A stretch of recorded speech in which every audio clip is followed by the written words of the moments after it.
welcome to Dad Investor episode 23, maybe? Whatever episode it is.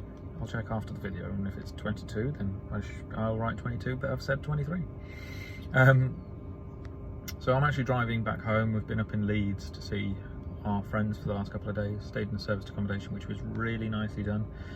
Gave me some ideas of how you can make quite a small space. It was only a garage, but it was actually a two-story garage really, and the top of it they'd used for a serviced accommodation.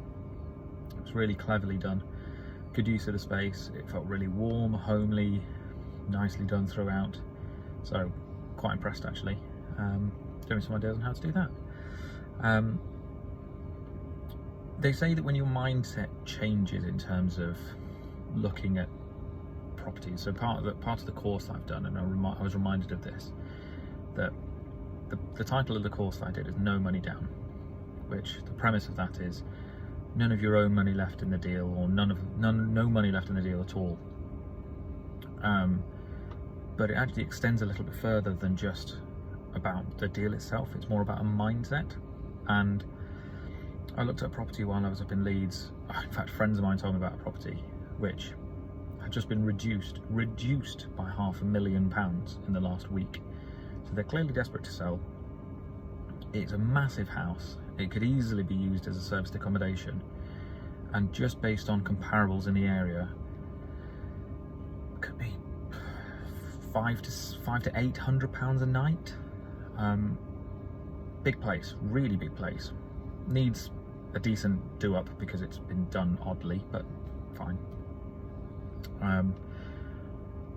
To be run as an SA, it would need to be a luxury SA, especially for those prices. But that's, 20 odd grand. I would never have even dreamt of looking at something that is so expensive that it's been reduced by £500,000 and is still out of the realms of affordability for most people, or at least consideration for most people. So it's the mindset. It's the mindset of how can I make that work.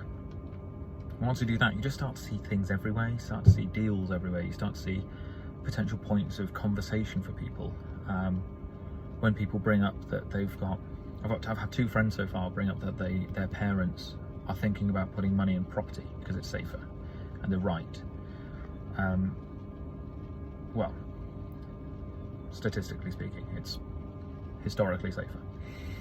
That being said, it's, when they say, the reason I want to do this, I just want to buy a house and let the money sit in that house for a pension. I think, well, there are much better ways to do that. Instead of just having a house and the money sits in the house, why don't you make the house give you money, make money each month? That's the way I would do it and will be doing it. Because if your intention is to create longevity and somewhat security in that house, why spread it? Why spread the risk across one property? Why not go for 10? But that's by the by. But yeah, I'm driving back down today.